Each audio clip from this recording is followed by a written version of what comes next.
Olá a todos e todas. Este é o segundo vídeo do nosso curso que trata dos princípios teóricos e metodológicos da pesquisa em educação histórica.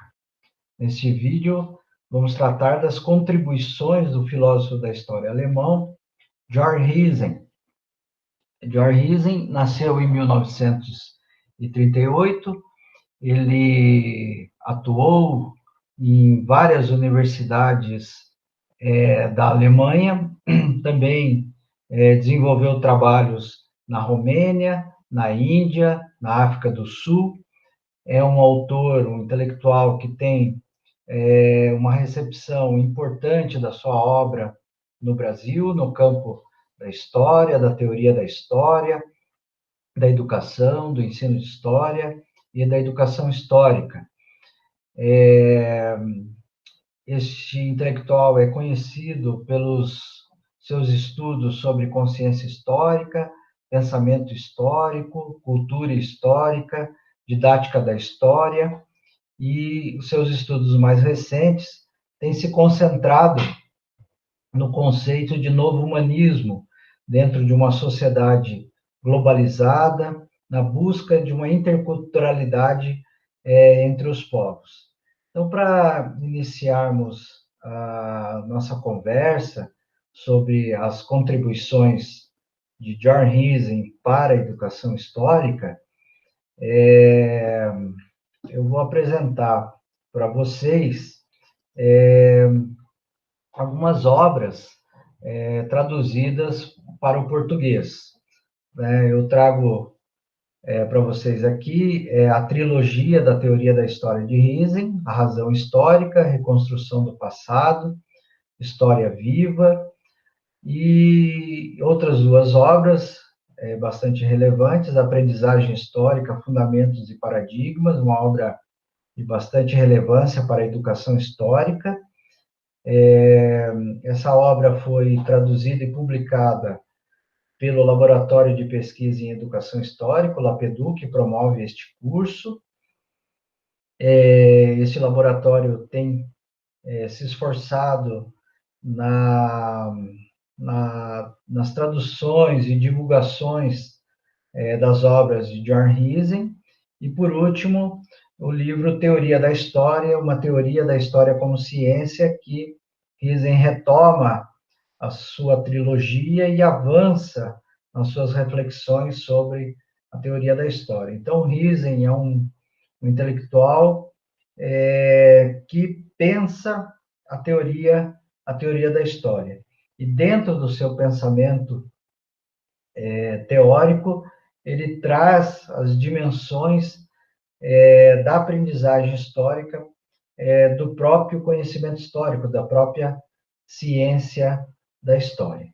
Então, aqui para ilustrar a capa, né, desses cinco livros, né, que eu apresentei para vocês, são livros fundamentais para conhecer a obra e o pensamento de John Hisen, e bastante importante, traduzidos, né, do alemão para o português. Então, para começarmos a pensar sobre a teoria da história do Hisen e, consequentemente, as contribuições dessa teoria para a educação histórica, o conceito fundamental é o conceito de consciência histórica, né? É a partir deste conceito de consciência histórica que Hisen pensa a sua teoria da história e pensa as dimensões da aprendizagem histórica da ciência da história. Então, um ponto importante que Hisen coloca é que a consciência histórica ela é uma dimensão antropológica. O que isso significa?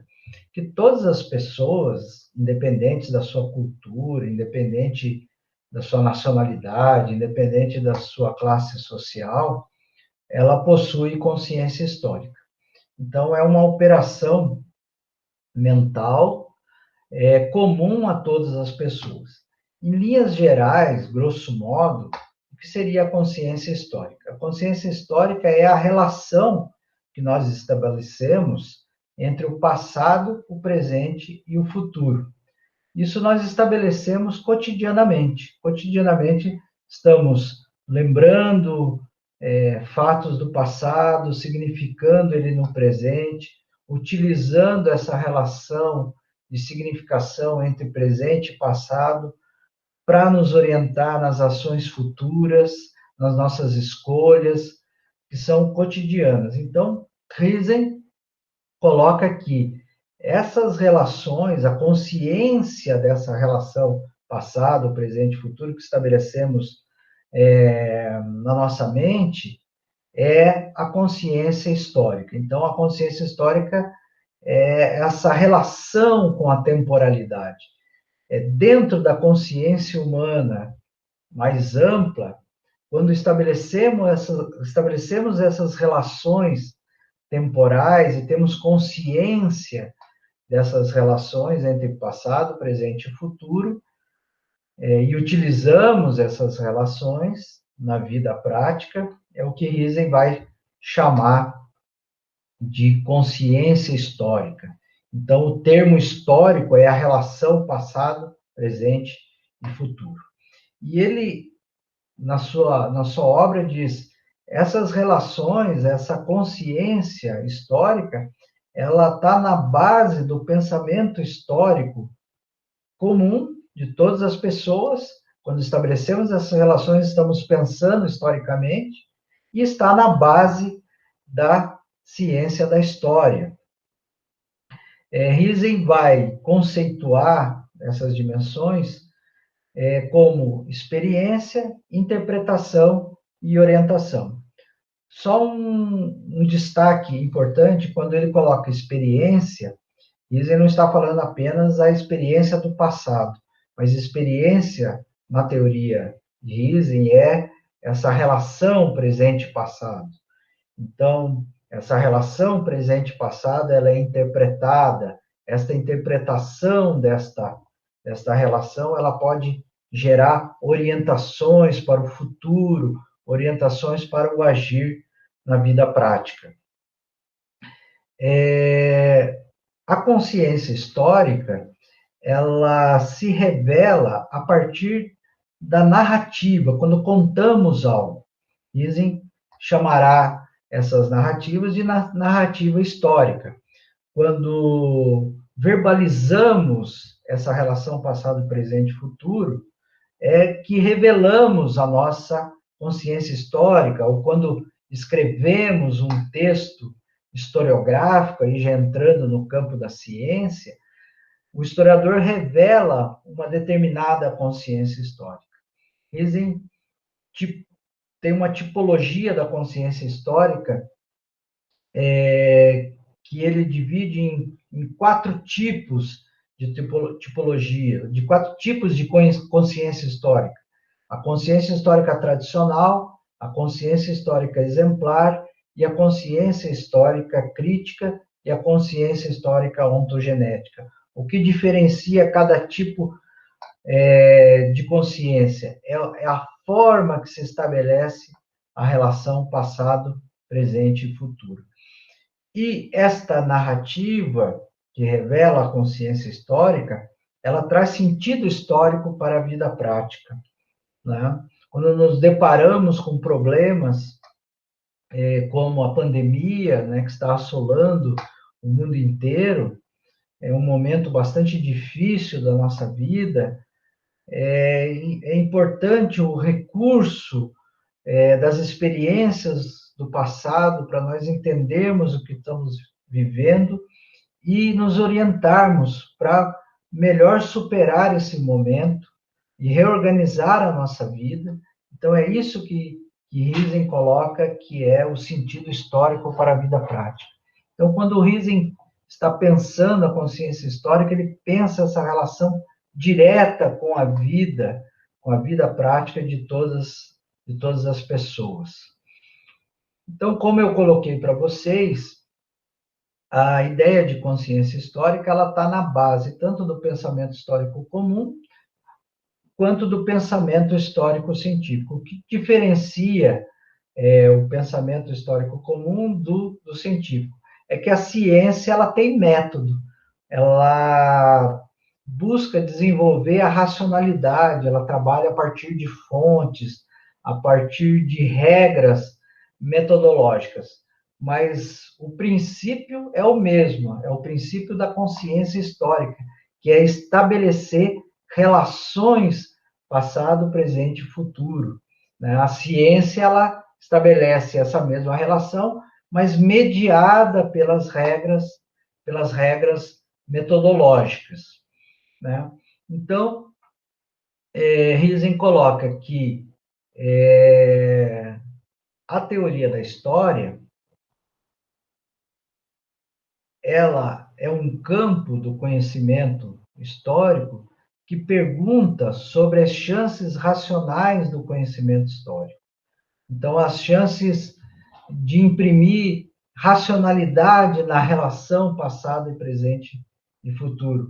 É a construção de uma consciência histórica, a elaboração de uma consciência histórica mediada pelas regras metodológicas.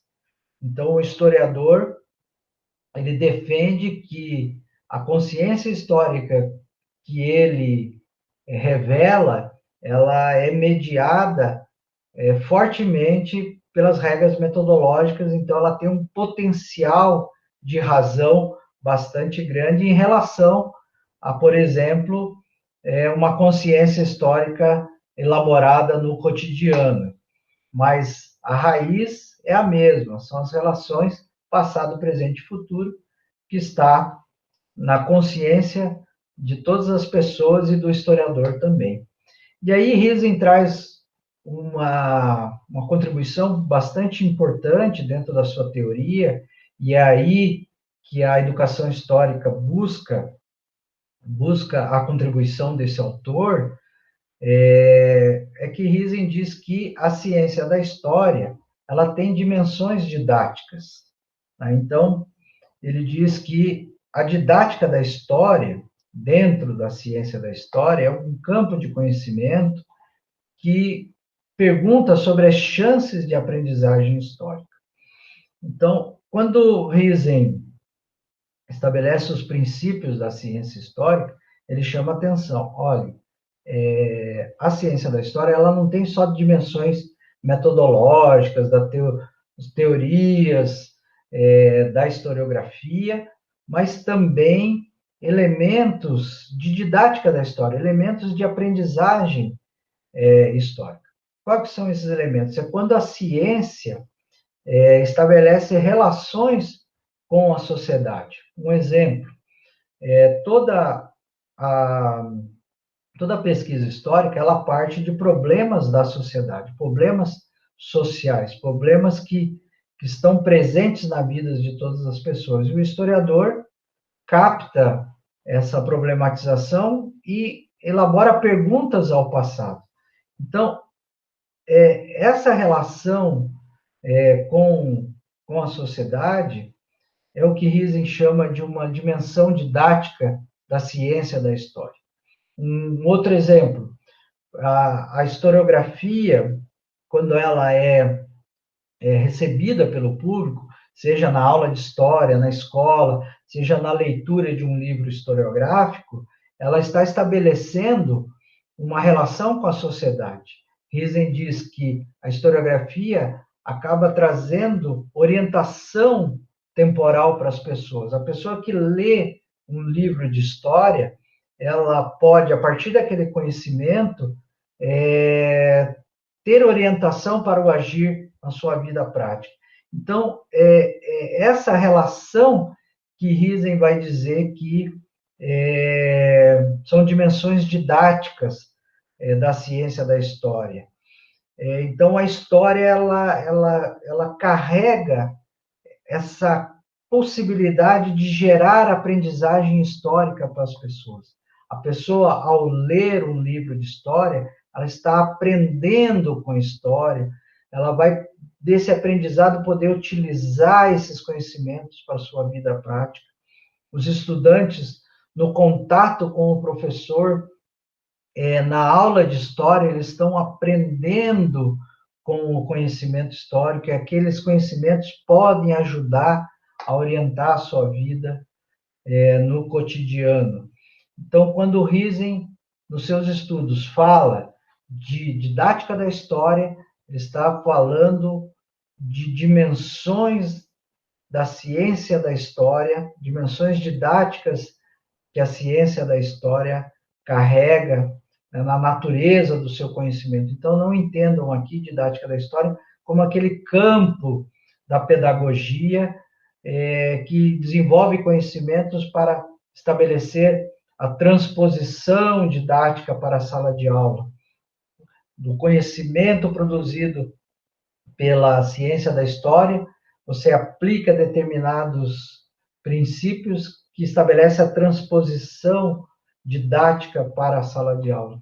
Quando o Riesen trabalha a didática da história, é em outro sentido, ele está pensando dentro da própria ciência da história, dizendo: a ciência da história não é só aplicação de método, trabalho com fontes, com teoria da história, mas ela também tem essa relação com a sociedade, porque ela gera aprendizado histórico, ela pode orientar as pessoas na sua vida prática.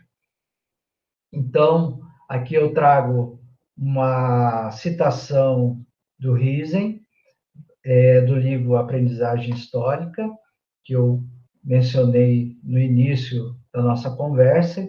Então, ele deixa bem claro, né, a sua definição de didática da história. A didática da história se situa nessa relação direta com a ciência da história, na medida que se concebe como ciência do aprendizado histórico.